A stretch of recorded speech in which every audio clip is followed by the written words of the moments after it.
আমি এটা করে এবং ওখানে কিন্তু ডায়লগ লেখা থাকে, কাকের সাথে কথা বলছি, কাক বলছে যে যেটা আমরা খাবো বা আমরা করাবো, তুই কোথেকে আইছিস, তুই করাচ্ছিস, তাহলে আমরা খাবো কি? এরকম আজকে তোরা না খেয়ে থাক, কথা কথা বলছি, এইটা আপনি একটা বললাম আজকে তোরা না খেয়ে থাক, আজকে আমি করবো, টোকাই এরকম করছি। তো এইরকমভাবে কার্টুন করে করে তো একটা পর্যায়ে ওনার নাম হয়েছে। আবার ধরো শিল্পী কামরুল হাসান, শিল্পী কামরুল হাসান জনবিধানের সাথে করছে, ছাত্র না, সাথে করছে।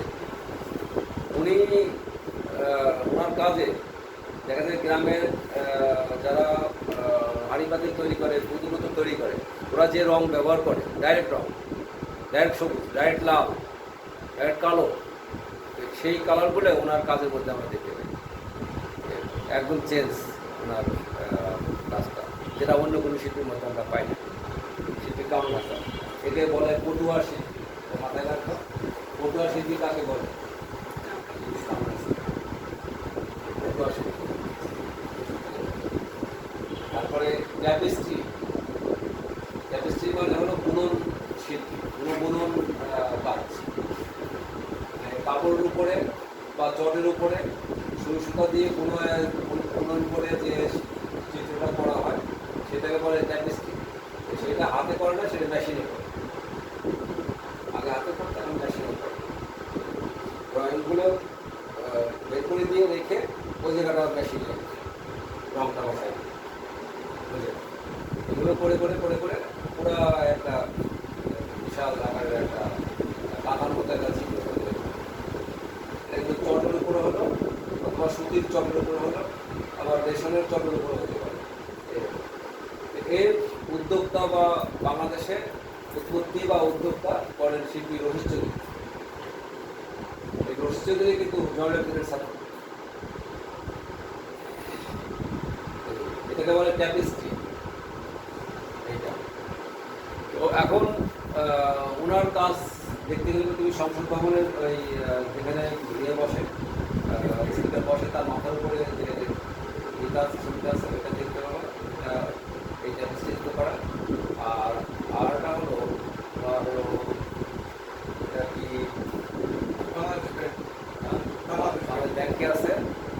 আর ওইটা বড় বড় সবচেয়ে বড় ছবিটা যেটা, এই গুলিস্তানের পাশে ওসমানী উদ্যান, ওসমানী উদ্যানের ভিতরে ঢুকতেই ওইটা ছবিটা করা, বিশাল আলাদা।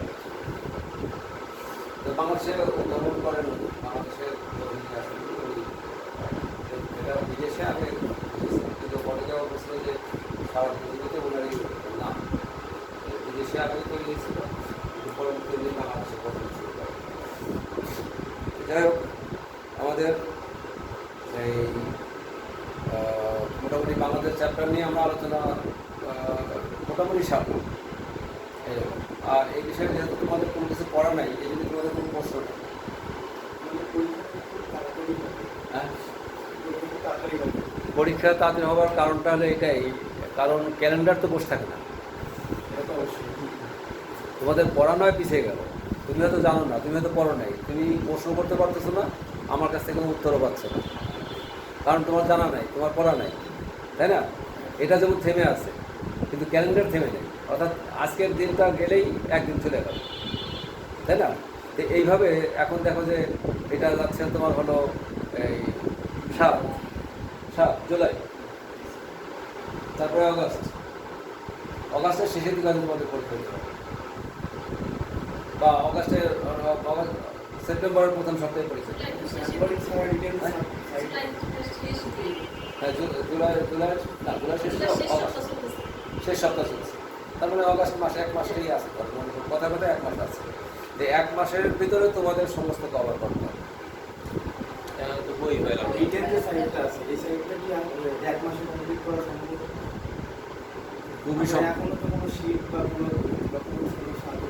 আমি বলি সম্ভব হলো কোনভাবে, যেমন আমরা যদি কথা বলি ছেলেদের ক্ষেত্রে, যারা চাকরি করছে ওরা চাকরি যত সময় আটকে থাকবে তত সময় ওরা আটকে থাকবে, তারপরে কিন্তু পুরো ফ্রি, আড্ডা যতই দিক ফ্রি। আর মেয়েদের ক্ষেত্রে হলো তাদের সংসার সামলানো, তাদের ছেলে মেয়ের বাচ্চা কাচ্চা সামলানো, প্লাস তাদের লেখা। আর সাথে যদি চাকরি থাকে তার তো আরো অবস্থা থাকে, তার মানে ওদের হাতে সময়ই নেই।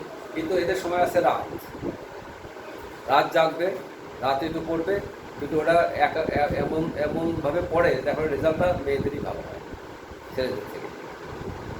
আর আমি বলি ছেলেটা মনে করে কি যে আরে ধর অল্প একটু পড়া হয়তো পড়লে পরে হয়ে যাবে, ওই আড্ডা দিচ্ছে। কিন্তু আমার কথা হচ্ছে তুমি আগে তোমার পরীক্ষার জন্য তৈরিটা এটাকে হয়ে নাও। তুমি বাইরে আড্ডা দাও, তুমি লেখাপড়া করে আধা ঘন্টা পড়ো, আধা ঘন্টা তুমি যে নোটটা পড়া আছে নোটটা তুমি দেখো যে কী লেখা আছে। কারণ তোমাদের জন্য তো আর্টের কোনো সাইডটাই জানা নাই, তাই না? ছোটোকাল থেকে কোনো একটা সাইডই জানা যায়। এই যে নামগুলি বললাম, এই নামগুলিকে আগে জানছিলেন, আগে শুনছিলেন, হয়তো কেউ শোনেনি, কথা করছে, হয়তো কেউ জন্মাবিদের নামটাই জানে, আর ছোটোবেলার থেকেই যা জানা নাই সেটা এখন এই বয়সে এসে আমাকে নতুন করে জানতে হবে। তো এই জন্যেই মনে রাখাটা একটু কষ্ট। আর যেহেতু আমার যেটা সার্টিফিকেট লাগবে, আমার পরীক্ষা দেওয়া লাগবে, আমার পাস করা লাগবে, এক কথা।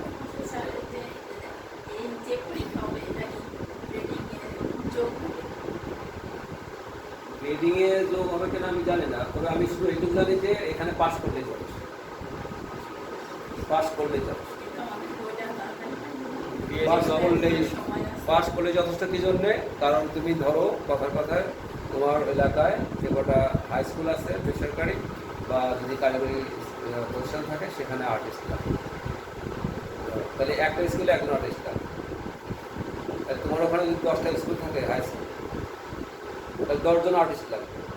আর তোমার ওখানে পরীক্ষা দেবে মনে করো হয়তো 25-30 জন, 10 জন নেবে। তাহলে তুমি তো এখানে কোর্স করে গেছো, তুমি তো পরীক্ষা দিতে পারছো, আর কিন্তু কেউ পরীক্ষা দিতে পারছে না।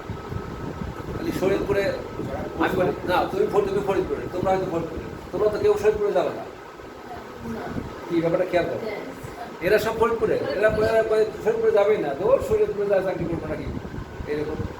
তো সরকারি চাকরি না, বেসরকারি স্কুলের চাকরি, বেতন ভালো, সব কিছু ঠিক আছে। কিন্তু তুমি শরীরপুরের দিকে, শরীরপুরে যদি 5-6 জন হয়, ওই 5-6 জনই কিন্তু পরীক্ষা দেবে, আর পাবে না।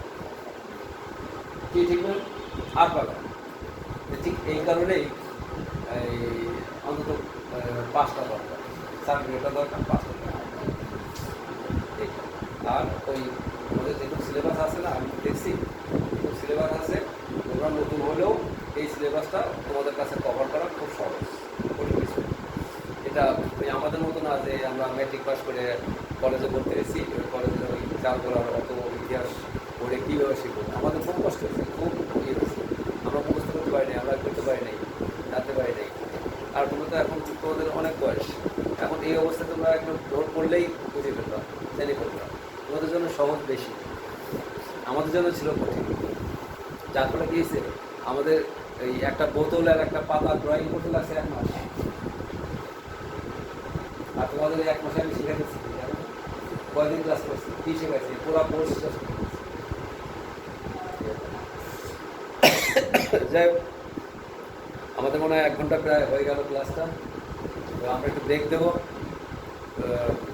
মানব করে আমি কাজ করতে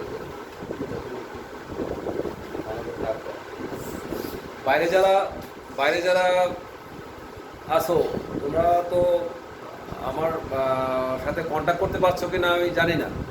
এর আগে ক্লাসের কথা তোমাদের শোনা যায়নি, আমার কথা তোমরা শুনতে পারো নাই ভালো। আমি নিজেই ভিডিওটা দেখছি যে ওই ডিস্টার্ব ছিল, এই সাউন্ড বক্সের ডিস্টার্ব ছিল, এই জন্যে কথা বেশি যায় নাই, কথাটা ক্লিয়ার হয় নাই।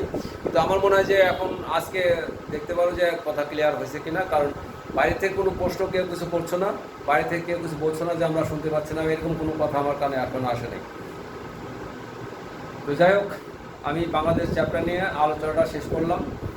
এই থিওরিক্যাল আলোচনা আমার মনে হয় যে পরীক্ষার আগে আর হবে কিনা সন্দেহ আছে। তোমরা নোট পেয়ে যাবা, এই নোটটা পড়লে পরে তোমাদের ইনশাল্লাহ তোমরা ভালো রেজাল্ট করতে পারবে। ওকে, আমরা মোটামুটি 10-15 মিনিটের জন্য একটু রেস্ট দিচ্ছি, তারপরে ক্লাসে যাবো আমরা। ওকে, থ্যাংক ইউ।